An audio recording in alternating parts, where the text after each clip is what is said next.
Only one story tonight, and that is the release of delivery and production numbers for Q1. Strap in, it's all good news, folks. This is Tesla Tidbits episode number 387 for April 4th, 2018.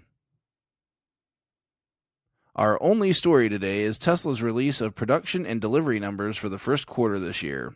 I don't normally produce a show for only one story, but this one is too good to let go for another day. Tesla's press release gives us the lowdown, and more records fell today for deliveries and production in a quarter. Tesla produced 24,728 Model S and X vehicles combined, which is roughly on par with the usual production lately, but add on top of that 9,766 Model 3s for a grand total of 34,494 vehicles produced in the quarter. This is a 40% increase over last quarter. Model 3 alone saw a 4 times increase over last quarter, but of course that's to be expected given the paltry numbers produced last quarter. I would expect a similar jump when Q2 is reported.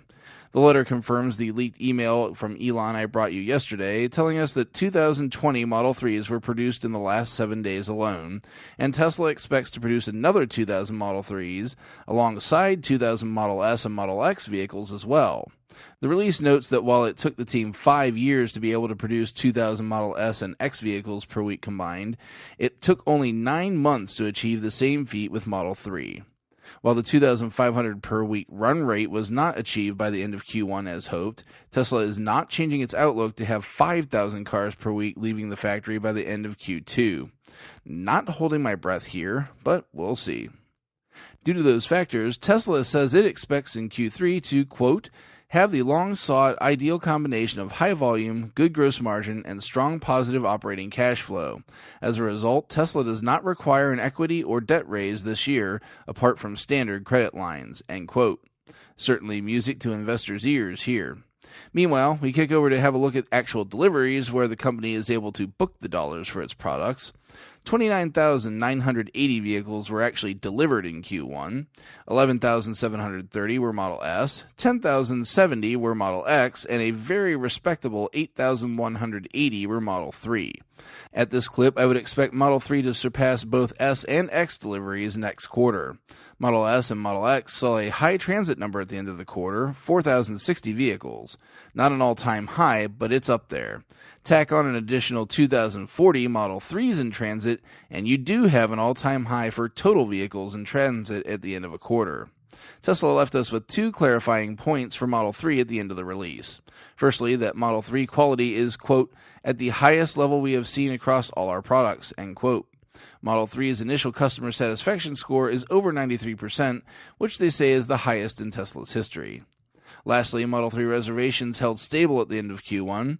Per Tesla, quote, the reasons for order cancellation are almost entirely due to delays in production in general and delays in availability of certain planned options, particularly dual-motor all-wheel drive and the smaller battery pack, end quote. Sort of interesting, as I'd like to know how many ended up in a Model S or Model X as opposed to an outright cancellation. I find it a bit hard to believe that anyone would simply cancel outright for those reasons, as the competition for Model 3 is sparse and, of course, in my opinion, far inferior. Despite that down note at the end of the letter, the quarter overall was yet another record-setting one, which I would expect to be followed by another record-setting quarter again this quarter.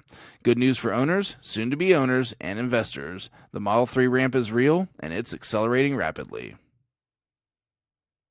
You can check out the full press release at ir.tesla.com.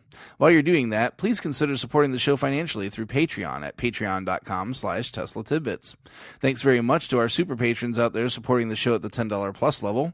They are John Walthour, Drew Schuyler, John Waller, Mark and Sarah Thomas, Ryan Scarborough, Lee Sweet, William Henry Crew III, Dorian Steve Guberman, Bruno Quindici, Joey Boots, Ralph and Cheryl Waterhouse, Adam Raymer Brown, Megawatt Photovoltaic Development, Todd Sullivan, Robert Healy, Mitch Long, and Zortec LED Canada. If you can support with dollars, be sure to show your love with positive reviews and subscriptions on YouTube, iTunes, and other services across the internet. That's it for today. If you have feedback for me, the best way to be heard is to tweet at Tesla Tidbits and use the hashtag AskTeslaTidbits if you'd like your question to be considered for the show. I'll see everyone back here again tomorrow. Until then, keep it charged and hit the road.